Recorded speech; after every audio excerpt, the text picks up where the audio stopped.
Why, I quit my job as a 911 operator. For 3 years I worked as a 911 operator in my city. It's not a job for the faint-hearted, and while I'm not the toughest person around, I considered myself strong enough to handle it.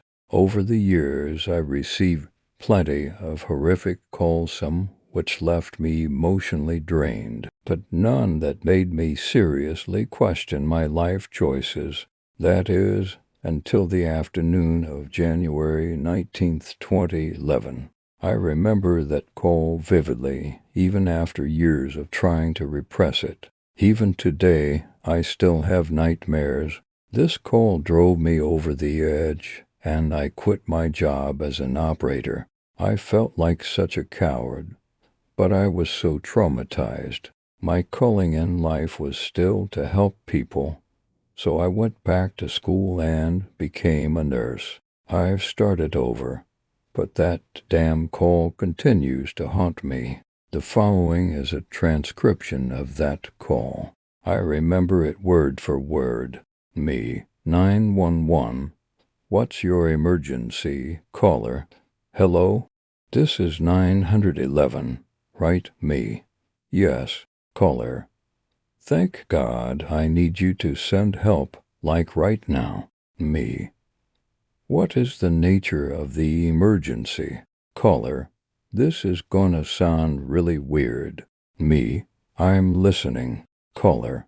I swear this isn't a joke. Me. Tell me what's going on. There is a brief pause. The caller can be heard breathing heavily. Caller. I'm trapped in my own basement. Me. Excuse-me. Caller. Trapped. I'm being held hostage. Me. By who? Caller. I don't know who she is. I was doing laundry when she came in through the boarded-up window that leads into the basement. She smashed right through the wooden planks. When I yelled at her to get out, she ran up the basement stairs and locked the door. Now she's walking around upstairs, making these ungodly noises. I tried to escape through the broken window, but the opening is too tight. Me. Do you have any other means of leaving the basement? Caller. I considered breaking down the door, but I know she's waiting for me. I can't risk it. Me. Okay. Can you tell me your address? Caller. I'm at location omitted. Me. Okay, the police are on their way, sir. Just hang in there. Caller. Will you stay on the line with me? Me. Of course. In the silence that follows, heavy footfalls can be heard as well as a shrill, maniacal giggling. By now, I am getting seriously unnerved, but I don't let it show. Caller. Do you hear that? Me. Yes. Caller. That's her. Me.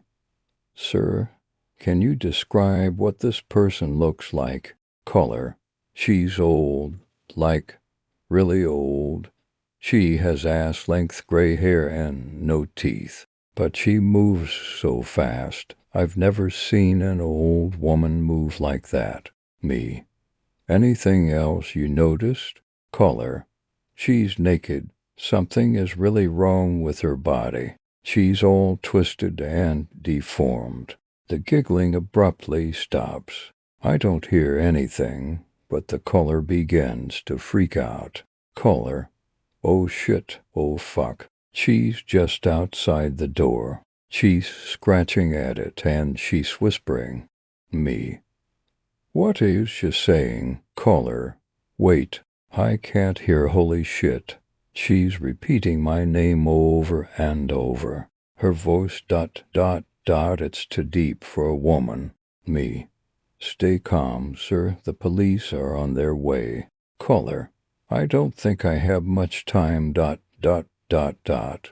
is a loud crash as the basement door is kicked in. The caller screams. I hear pounding footsteps and crashing as he tries to escape. Me. Sir, what's going on, sir? Caller. She's coming after me. The cacophony continues. I can hear the intruder screaming, but she doesn't sound human. Her cries are deep and guttural. I began to shake, silently praying for the police to arrive. Caller. No, stop. Get away from. There is a clatter as the phone is either dropped or forcibly knocked from the caller's hand. Now all I can do is listen. Caller. What do you want from me? Intruder. You know what? Caller. No, I don't, you crazy bitch. Just get the fuck out of my house. Intruder. This isn't your house. It is mine. It is where I lived, and where I die, and where I will get my revenge. The caller begins to sob. Caller. But I don't know who you are or what you're talking about. Intruder. You will regret what you have done. The caller screams as the intruder attacks. She snarls and growls like a rabid dog. I can hear the meaty tearing of flesh and the cracking of bones. The caller's shrieks of agony are abruptly silenced by a sickening snap. Then I hear a new voice, deep and full of malice. Intruder. Hello, me. I don't know who you are, but the police are coming to arrest you. Intruder. Oh, silly girl, I'm afraid it is far too late. Nothing can save this young man now. Not even the Lord himself. The line goes dead. When the police arrived at the given address, they found the house ransacked, with all the windows shattered and the furniture in pieces. There was a disgusting smell of something rotting in the air, but the cops were unable to trace it. They found the victim in the basement. He had been gutted alive before having his neck snapped clean in two. The killer was never caught, and to this day, the case remains open. My decision to quit didn't come right away. For a while after, I was in shock and lacked the emotional capacity to make any decisions. I took a temporary leave and spoke to my therapist, hoping I could recover from this and turn to work. But then the autopsy report on the victim came back. I normally wouldn't be privy to this information, but I have a good friend who works at the coroner's office, and he told me everything. According to the autopsy report, the victim had died at approximately 12:15 p.m., 2 hours before the call came in. Story 2. I quit my job as a hotel receptionist after checking in these guests. I've never told anyone about this before. Sometimes I wonder if it was even real what went down. I'm still coming to terms with the event, and after trolling tons of communities, this was the only one I could find with experiences that even slightly resembled mine. I hope it's okay to vent here. I mean, fuck me. Some of you lot have been through some shit. Shit that I couldn't even imagine. Maybe you'll be able to help me with mine. I hope so anyway. It started on a night shift at work. I was working as a receptionist at a well-known hotel chain. It was a great gig for people watching, but terrible for pay. Worth noting, even if that wasn't the reason I quit. The hotel was in a rough part of town. It was one that was more frequently used for business stopovers and people visiting family or friends. There were almost no tourists in the area at all, even in summer. It was a desolate, failing place that was supplemented by the income from the bar that had become a major drinking hotspot for locals. This meant there were often fights in the lobby, transient folk popping in and very aggressively asking me for a free room, and drug runners trying to rent rooms for a few hours at a time. In short, I was no stranger to weird shit, but none of that was anything like this. It was a few minutes before the check-in cut off on an unusually quiet night, and the family walked in. They were a true nuclear dream. Mom, Dad, daughter, and son, all perfectly groomed and dressed as if they were heading out golfing. Despite it approaching midnight, usually the late-night check-ins were very different. I don't like to judge, but it wouldn't be a lie to say they were often drunk, drugged up, or had a notable mark where they'd remove their wedding ring as they paid for a night with a beautiful girl. In fact, I don't think I'd ever seen a family afford that sort of time. The family didn't have a single piece of luggage on them, and were all smiling vacantly. Instantly, I found something off about them, something creepy that set my teeth on edge. They made a reservation for one night under the name Marley. Only the guy spoke, and he said his name was Bob. Great, I thought. There is a sense of humor. Maybe they're just a little tired. I laughed, but he didn't get the joke. It's like he had no idea why I was laughing. Who hasn't heard of Bob Marley, especially with a name like Bob fucking Marley? The other three remained silent too, creating the most awkward atmosphere I'd ever worked in. Embarrassed, I completed their check-in and gave them a short spiel about hotel services, including a pool, spot, gym, and shuttle bus service to the nearby train station. Any plans while you're in the area? I asked, like I do with every guest. No plans, ... Bob scanned my shirt for my name tag, Kelly. As soon as Head addressed me, he went back into static position, an inhuman smile still plastered on his face. His wife was the same, blankly looking through me as if there were something really interesting on the wall behind my head. I was starting to internally lose my shit. What really concerned me, however, were the kids. They were young, maybe 5 and 7-ish, and they hadn't moved either. They weren't running in the lobby or fighting over a toy or even pulling on their parents' clothes, asking to go to bed. They stood facing me in sweater vests, identical smiles to their parents, and their hands resting behind their backs. Creepy little fucks. I started to survey the lobby, hoping I wasn't alone with a family of complete freaks. The bar had just closed, and all the regulars had cleared out. Not even a cleaner was in sight. I cleared my throat and tried to remain calm with a forced grin on my face as I handed Bob his key. You're in room 52. Through that door, and there's an elevator. You want the 3rd floor, and 52 is just past the first door on the left. Enjoy your stay. I took a deep breath and looked at my computer to try and indicate that it was time for them to head to their room. But they didn't move.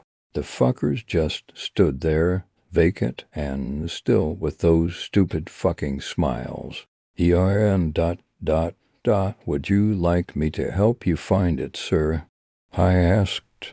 No thank you, Kelly. Could we have a drink, please? We're parched.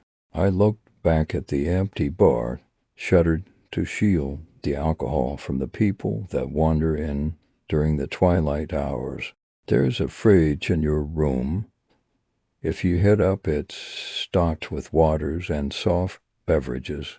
I held my breath this time, waiting for them to turn around and head for the door, but they didn't.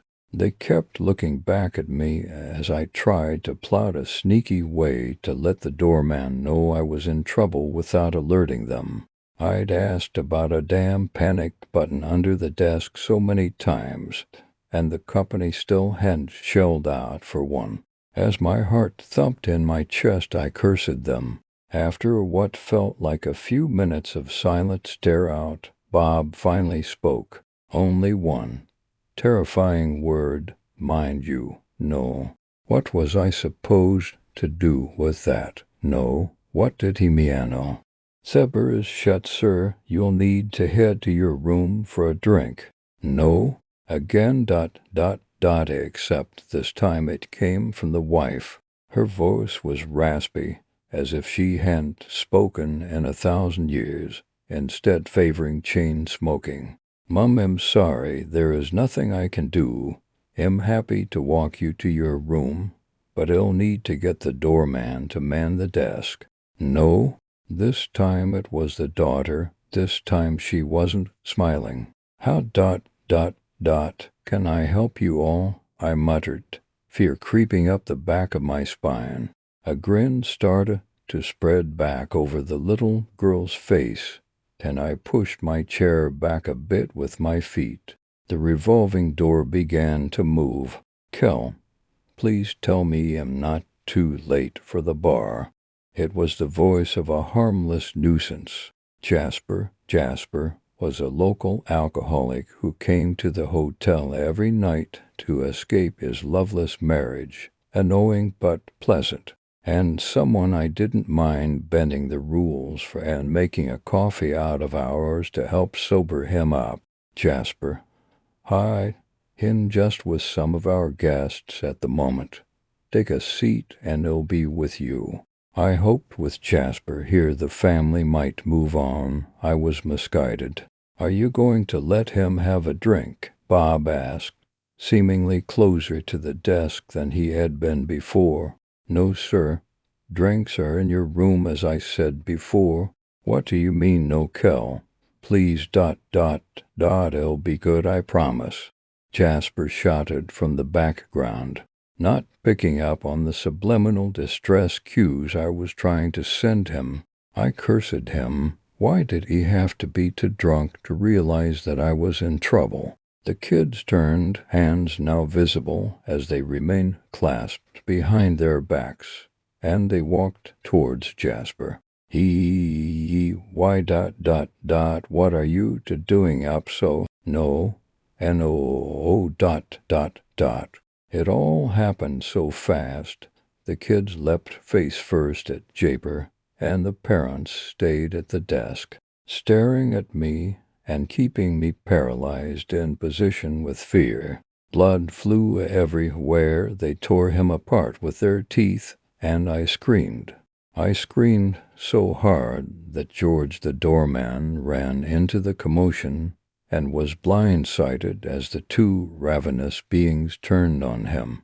Never once did they unclasp their hands. They moved in a way that defied the laws of physics themselves, ducking with their faces as a lethal weapon like birds pecking at their prey.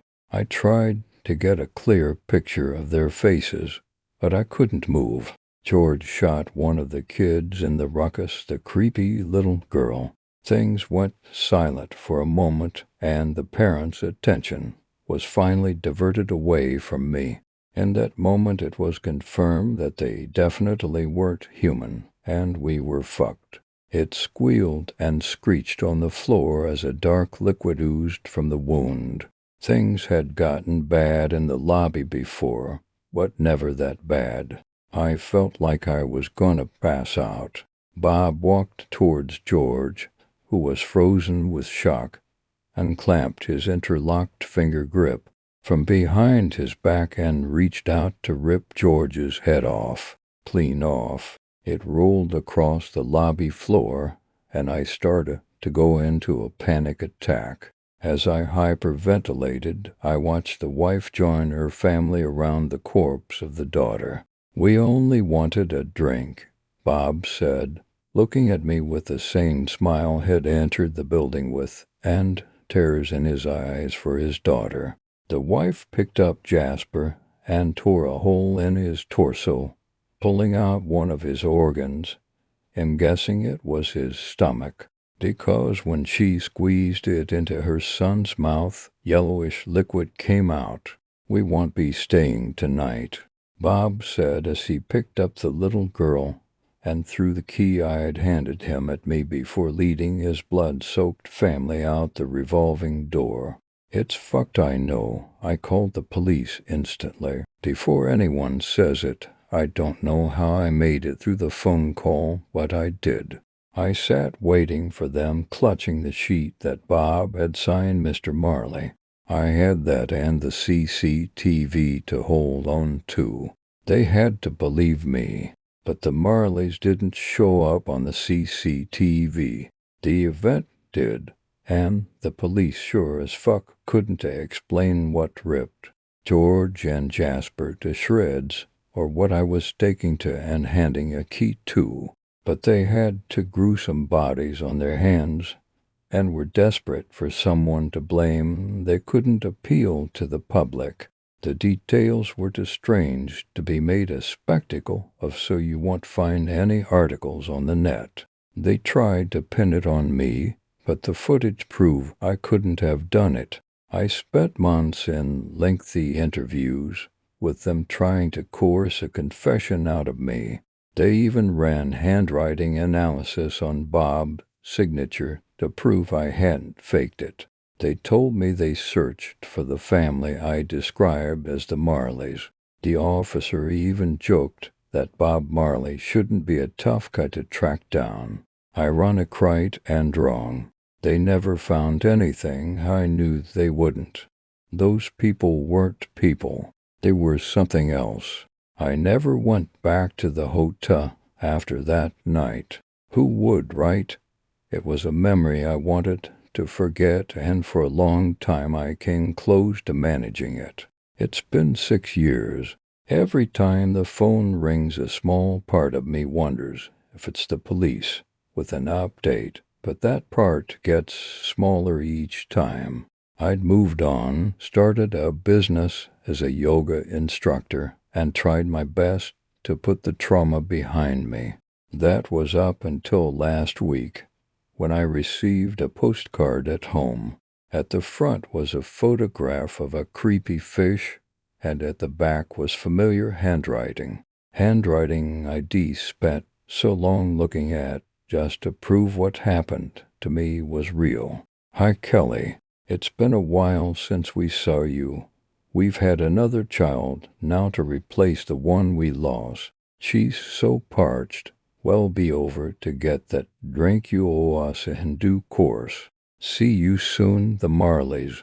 I often wondered why they didn't kill me, and I wondered even more if they'd ever come back. Now I know I was right to wonder, right to worrying. Please, someone help me. Story 3. I worked as a 911 dispatcher. After I received a call from a little girl called Samantha, I quit my job. I've been in between jobs ever since I left college, doing different things here and there. Odd jobs sometimes. It wasn't until I started as a 911 operator that I realized it's what I wanted to do for the rest of my life. The feeling that it gave me was indescribable. This warmth would wash over me like a cup of smooth, hot chocolate sliding down your throat, and for a while I was as happy as a clam.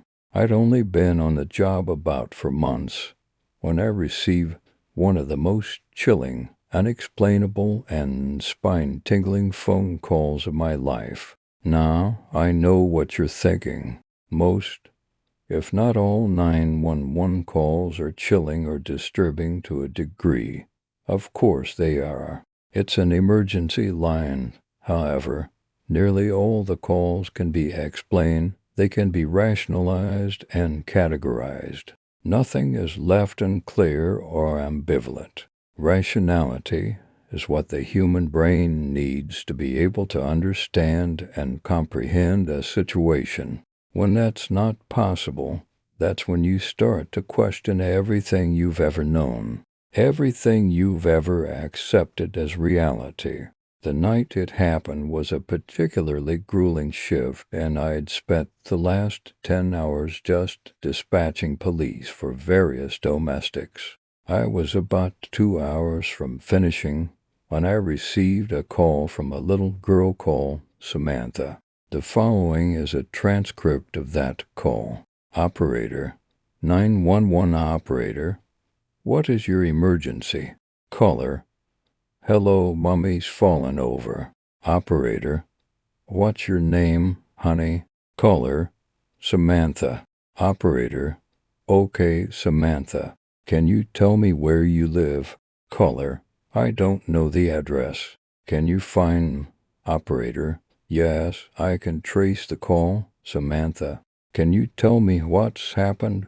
Caller: Mummy's been acting all weird the past few days. Not sleeping at nights, going around scratching at things, scratching at walls. Am always too scared to come out of my room. Tonight I was in bed and I started hearing this weird moaning sound. Mummy sounded like a zombie. Giggle. Operator: What's Mummy doing right now? Samantha. Caller: Mummy's on the floor right now. Want to get up? Operator: Is Mummy breathing? Samantha. Caller: I don't know. I can't see her chest moving. Am scared. Operator: It's okay, honey. Help is on the way. He'll need you to stay on the line with me until they arrive. Can you doth it? Caller: Why, yes, something's happening. Operator: What's happening? Caller: Mummy's twitching now. Her eyes are fluttering like a butterfly. In the background, distinct moaning sounds are heard and sounds of someone dragging themselves. Samantha is heard whimpering. Caller: Is someone coming? Am scared. Operator: Yes, Samantha. Help is not far away. What are those noises? Caller: It's Mummy. Operator: What's Mummy doing? Caller: Am hiding in my wardrobe. She is crawling on the floor like a tarantula and her eyes have gone all weird. She is hissing and this weird red foamy stuff is coming out of her mouth around the sides. Operator: Can she see you? Caller: I don't think she can see me yet. Is someone coming? Are they close? Operator: Yes, very close. Caller: Whimpering. Operator: Samantha, are you? Caller: Inaudible. Mummy's walking backwards now. I think she knows where I am. Her black eyes are looking right at me. Please, am scared. Mummy wants to hurt me. Operator: Samantha, what do you mean your mummy's walking backwards? Caller: It's all upside down. Her legs are twisted the wrong way. Her body is normal, but her head is all backwards too. You know when you twist your Barbie's head? It's like that. She's shaking as she walks, kinda like a robot. She's coming. Operator: Samantha, the police are right around the corner. Caller: Mummy's smiling at me now. I think it's okay for me to come out. Operator: Samantha, stay where you are. Caller: Mummy, whimpering. Operator: Samantha, the police are right outside. Caller: Inaudible. Mummy, please stop. You are scaring me. Operator: Samantha. Caller: I don't want to eat that mummy. What do you mean it'll make me like you? Where are we going, Mummy? A piercing scream is heard and the line goes dead. When the police arrived at the scene, they couldn't find Samantha nor her mother. In fact, the house didn't even look lived in. They reported that the lights didn't work, there was no furniture, and in the middle of the living room they found the decaying corpse of a dog. Looked to have been dead for weeks. Insects, maggots, all kinds of detestable things were found slithering around the house. No trace of any living human being was found. I quit my job the very next morning. That call has haunted me to no end since. I just couldn't comprehend my experience. My boss and the police were all adamant that they were sent to the wrong address. It was all deemed to be the fault of the dispatcher. Me? But I know I wasn't wrong. I know the address was right, and There was no error in the system, nor was it my fault. I think about Samantha every day and pray that nothing bad happened to her, but deep in my heart, I know that creature that was pretending to be her mother did something unspeakable to her, something unthinkable. I'll never forget that scream. Story 4. I quit my job and now HR is after me. Am shaking with fear, darting through the streets of London, and looking over my shoulder as I send this voice to text. I don't know how long I can run for.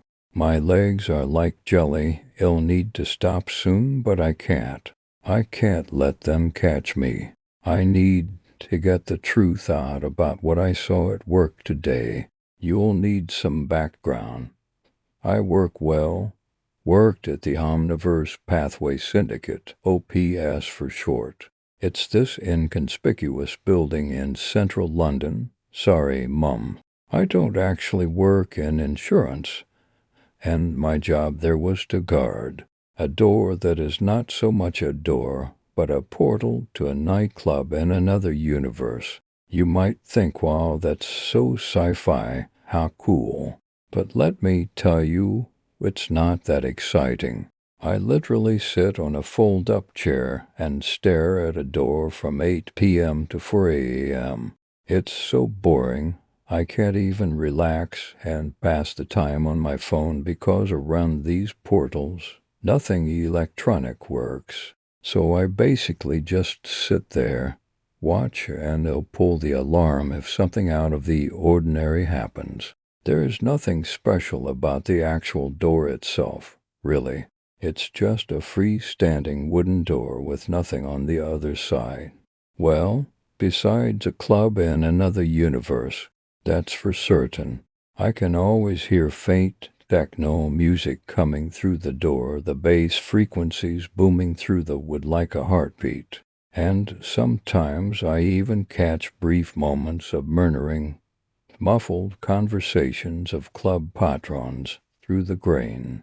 Very occasionally the door handle jiggles. The most exciting days are when people stumble through the door. Most of them emerge with a drink in hand and a bemused look on their face. Their drunk hand or lost, the inky stamp on their left wrist is always too smudge for me to decipher the name of the club, but I always try. When some drunk does happen to walk through, and that happens maybe a few times a year, I spring into action. I pull an alarm and a specialized ops team swoop in, whisk the person away, wipe their memories, lead them back through the door, and call it a day. The team have to work fast because the longer a clubgoer is lost in our universe, the more damage it does to their brain. It's true. Even after a few minutes, I swear you can see their eyeballs start to swell and protrude from their sockets. The portal affects their electronics because their phones and watches always seem to have the wrong time, like always 40 or so minutes out. Bit weird, but I digress. Let me explain what happened this evening. So I am an hour or two into my shift, and am breaking up the time by doing squats and a few leg stretches when I hear weird noises coming through the door. There's music, of course, there always is, but there's something else under the music. This is cries, screams, shrieks. I stop my lunges and walk over to the door. Tentatively, I put an ear against the wood. I hold my breath and listen. Suddenly, the door flies open and pushes me hard in the face. But before I can react to the pain, a shadow fills the doorway. It's something heavy. It's a person, and it's falling on me. I land hard on the ground, with the figure sprawling on top of me. At first, I think it's another drunk raver, but I quickly realize something is seriously wrong because it's not moving. It's a body. I frantically scramble from underneath its heavy, dead weight 10 its head lolls in my lap, staring up at me. It is me. My eyes are vacant and cloudy, skin deathly pale, and weird wounds cover my face. No, wait, they are everywhere, puncture holes, evenly spaced the size of a 10p coin. Blood is coming from the wounds. They are deep, so deep that I can see through a hole through my right cheek to the linoleum floor. I shake my dead body in my arms. Wake up, wake up, I find myself chanting hysterically. I don't know what I am expecting will happen. The skin feels cold, and it's so limp and heavy. There are so many wounds. So many that I can feel each one of my fingers pressing into open flesh. Am choking back screams when, in the corner of my something in the room moves. I turn my head slowly towards the door, my heart pounding, and see this. This hand, a veiny, sinewy, human-like hand, slowly reaching out of the doorway. Its wrist turns, and a bony elbow follows and bends. Spindly gray fingers stretch and flex in the air. My breath shakes. The hand is about a foot away from me and getting closer and closer. Suddenly, it grabs my dead body's head and I stifle a scream. Am staring in shock as its cracked fingernails dig into the scalp, and it begins to slowly drag my body by the hair through the portal. Instinctively, I try to hold onto my body's shoulders, but it's no use. I can feel the hand is so inhumanly strong, I know I don't stand a chance. So I let go and helplessly watch my trainers disappear through the void of the door. I'm left sitting there, trembling, dimly aware that the sounds of screams and cries are coming through the door louder now. The bass is thumping, and my heart is too, completely out of sync. I am in a daze, and not sure for how long I sat there but eventually I come to my senses and pull the alarm. The ops team run in and find me slumped against a wall, wide-eyed with fear and covered in blood. I let the team guide me to the HR office, a place I've never stepped foot in before. When I arrive, I'm taken aback by how big it is. There's only one desk, and there's this older guy with glasses sitting behind it, giving me a curious look from his pile of paperwork. He gestures for me to sit down, hands me a tissue, and says he'll grab me a glass of water. I try to clean the blood off my hands, but it's no use. It isn't coming off. I take a deep breath, close my eyes, and sink into the chair with my head in my hands. Suddenly my blood runs cold. My eyes snap open as I realize something. The dead body was wearing the exact outfit that I am wearing right now. Before I can process this, suddenly the man is behind me. He places a reassuring hand on my shoulder, and I jump at his touch. He asks me to recount what has happened. So I do. I know there is no security camera footage he can view, so I try to provide as much detail as possible. His hand on my shoulder doesn't move, but I can feel the tiny muscles in it contract and relax as I tell the story, and it makes me feel uneasy. He flinches when I mention that the body is wearing the same clothes I am wearing today. After I finish, he calmly suggests I consider having a lie down in the employee lounge, but I interject and tell him I am quitting OPS, effective immediately. I can hear my voice is becoming shrill and panicky. My eyes are glued to the exit.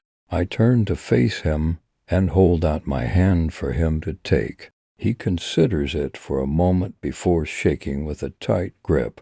I collect my belongings from my locker, my hands trembling as I clumsily put my phone in my pocket. I suddenly feel like I'm being watched. am out of the building in record time, and I unlock my phone straight away. For a moment, I consider calling the police, but realize I have no real evidence of anything that has just happened this evening. Would the police even believe my story? The blood on my clothes is technically mine. I can't prove anything. And as in jogging out of the building into the cold London air, I catch my first glimpse of a suit following me. So here I am rushing through the streets of London, speaking into my phone and hoping that all this is being transcribed. I know I'm being followed. I can see my pursuers turning the corner now. There seems to be more of them. What do they want? Shit, a dead end. Okay, hang on. I need to get off the street now. I need to hole up. Let me just run into this big building. Oh, hi. And give my location so maybe someone who reads this can come help get me out. They haven't followed me in here. Thank God. I can see them through the window. They're outside pacing, looking at the building and shouting into their radios. There's about 20 of them now, and they look nervous. Why, it's a bit intense in here. There's so many people, the music is so loud, and everyone is dancing. I'm pushing through a crowd of sweaty bodies, feeling a little relieved that there seems to be a lot of places I can hide in this club. They'll never find me. I hope this is still transcribing correctly.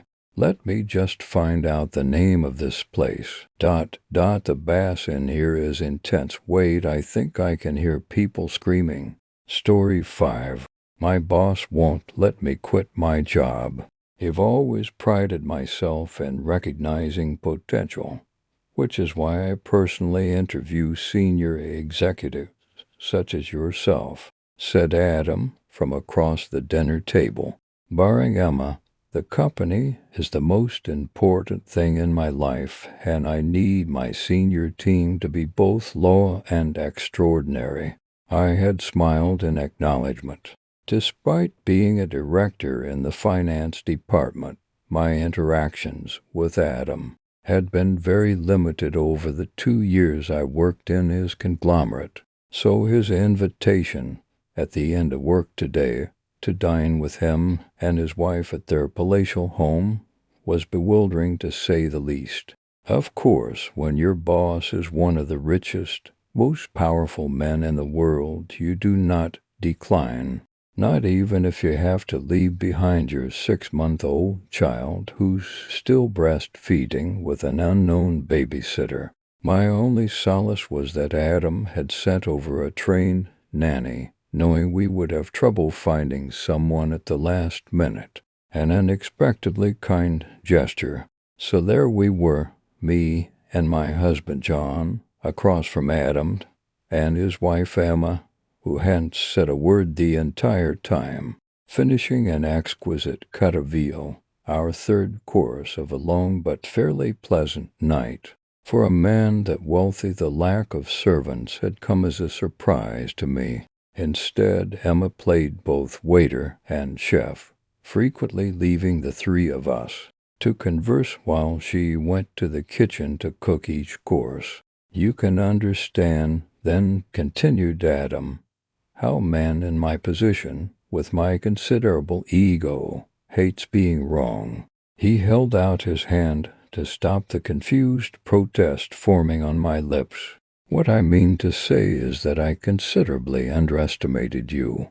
It's a rare individual who could steal $1 million from my company and have the balls, metaphorically speaking, to nonchalantly break bread in my home. I froze. John had reached under the table, squeezing my thigh until it hurt. His fear an echo of mine. We had been so careful, John and I, when we set up the siphon. Just fractions of dollars funneled into a shadow bank account. It was meant to be untraceable, given the billions that moved through the organization's accounts every year. After all, I am very good at my job, And we weren't greedy. We had stopped after we had stolen $1 million. All of it, of course, was for our son Dylan, a safety net to hedge against an unpredictable world. I don't care, and I stuttered. But Adam put his hand up again. Oh, don't worry, I'm not mad, just disappointed in myself for underutilizing your abilities an entire year. But all that changes today. The money is yours to keep. Consider it a bonus with your promotion. Promotion? I replied perplexedly. Nothing was making any sense. Anyone who embezzled with such panache is ideally suited to the position of Chief Financial Officer. I am certain you will approach this role with the same talent, dedication, and commitment as you did to your scheme. He continued, it's perfect timing, too, as the job recently became vacant. I don't suffer failures, Adam intoned coldly. Like quicksilver, his demeanor changed, from icy to warm, a bright smile lighting up his face. Now I hope you enjoy your meal. Emma prepared it in celebration of your promotion. She's an exceptional chef. Don't you agree? Prompted Adam. I had been drowning in my own confusion, but his look of expectation forced a reply from me. Yes, the meal was excellent. I've never tasted anything quite like it. You really must give me the name of your butcher. Adam beamed at the compliment, but Emma just nodded placidly. Unfortunately, that won't be possible. This is a once-in-a-life meal procured especially for the two of you. Once in a lifetime, you mean? I had automatically corrected. Then I still, not knowing how Adam would react. No, he smiled, once in a life. He gestured at our empty plates. Do you know, you've always been partial to veal. I find that the younger the offspring, the more tender it is, especially when they are still being milk-fed. Your son Dylan was only 6 months old, wasn't he? An ideal age to harvest when you want the most succulent meat. Silence is underrated. It keeps the madness at bay because in that one moment time stops, and the world you know still is. Silence is also loud, blood rushing to your head, ears ringing in shock, breath raspingly loud, blissfully drowning out the world with its nose. I had to be silent. Had to be. I had to hold on to my sanity. John stood up abruptly. What the devil do you mean by that? He yelled.